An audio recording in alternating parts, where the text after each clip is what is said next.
the most expensive piece in this business is turnovers, right? I mean, the cash flow is great, but the second you have a turnover, you're likely going to wipe out your full last year's profits in paint, carpet, and that type of stuff. Hey everyone, Kevin Amos, Pine Financial Group, where we work together so you succeed. If you haven't subscribed yet, I'm not sure why, go ahead and hit subscribe, the notification button, so you get notified of all the great content we're going to be putting out.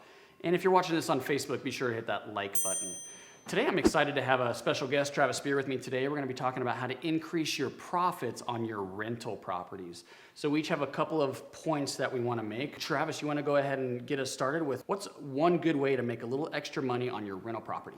Yeah, one thing that I've had success with just in the last couple of years is billing the utilities to the tenant. When the rental market in our Denver market was a little softer, it was pretty much expected as a landlord you were going to pay the utilities for the tenant. And I've had some luck in the last previous years with billing back water or trash or that type of stuff.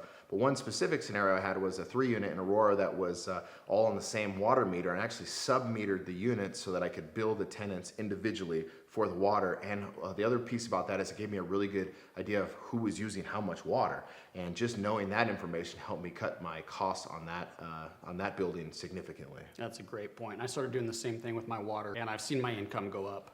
One strategy I like to use is a rent-to-own strategy on my properties, and it helps tremendously with the maintenance costs. If I could rent a property, giving them the right to buy it like a rent-to-own, they really feel like they own that house and they take much better care of it. And in fact, I even put in my agreement where they're required as a potential owner of the property to take care of all of the maintenance. Now, it doesn't always work that way, but I have seen a tremendous drop in my maintenance costs by offering my properties on a rent-to-own.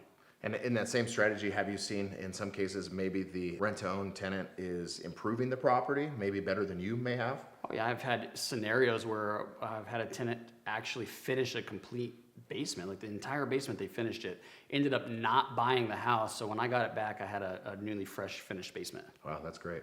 One strategy that you may consider is using property management. And I know you might be thinking, well, wait a minute, property management costs money. But what I've seen from a lot of landlords, and in some cases myself included, it's been very challenging to stay up on the rental increases that we've had in our market. You know, when the rent rates are going up 10 and 12% a year, it's challenging as the landlord try to expect that out of the tenants. And I think that if you put a third-party person or management company in place where they could be the bad guy, if you will, in raising those rents, will help you to do better overall. So maybe you would offset the cost of property management, in some cases maybe the headache and time, by having higher rental rates that they're managing and maybe doing a better job of screening the tenants, which of course the most expensive piece in this business is turnovers, right? I mean, the cash flow is great, but the second you have a turnover, you're likely going to wipe out your full last year's profits in paint, carpet, and that type of stuff.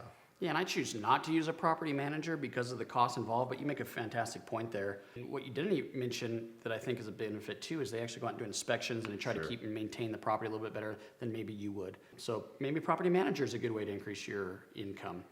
Another one that I like to use is negotiating with a security deposit. So let me give you an example. If the house needs a little bit of work or there's something that the tenant needs to have done before they move in, even if it's cleaning the property, if you offer it to them and say, hey, I'll drop your security deposit by X amount if you go ahead and take care of this issue for me, that way you can move in for a little bit less money out of pocket. Usually they're extremely happy to be getting in for less money out of their pocket and get into your rental. And you still get your full rent. So you're negotiating with their money that you have to give back to them anyway. And then I don't have to pay to clean the property. Yeah, it's a great strategy. And as we talked about turnovers being a big place where you lose money in the rental business, let's talk about how we rehab our properties maybe for just a minute. So when I first started buying rentals, I was going with the cheapest finishes that I could because I wanted to put as little money into it as possible. So a linoleum, carpet, maybe cheap paint and that type of stuff. And over time, what I found is that those things were getting destroyed and I was replacing them time and time again. So one strategy that I used on a recent turnover that I had was spending a little bit more money on those finishes. I went to a type of LVT flooring that's supposed to be indestructible, waterproof, and that whole bit, and I'm trying that out. It cost about 3 to 4 times what it cost me to put carpet in, but if I can get 4 or 5 turns out of it, it will obviously pay for itself. And there's a real opportunity to do patches rather than having to replace all of the carpet if they destroy it. Yeah, that's a good one. So I totally agree with the no carpet. Decarpet the properties if you can. One thing that I like to do on my properties is paint. So when I moved into my last house, not the one I'm living in now, it was a brand new house, and the builder used flat paint on the walls. And the reason a builder does that is because it's the cheapest paint you could buy. And then my youngest daughter, Lexi, you might remember this, she would find markers from God knows where. And she'd go around the house and scribble all over the walls. And you know what? It's so hard to clean a flat paint. Right. We're literally taking paint off the walls. So what I like to do is use an eggshell, or even better, a semi-gloss paint in my properties. So if there's any markings on the wall, I have a much better chance of just cleaning it instead of having to repaint. When I do repaint my properties, I always use the same paint, the color, the brand, everything for every single one of my properties, so I know exactly what it is to touch it up, and I always have paint available for that. So I guess that's our fifth way, is how we rehab.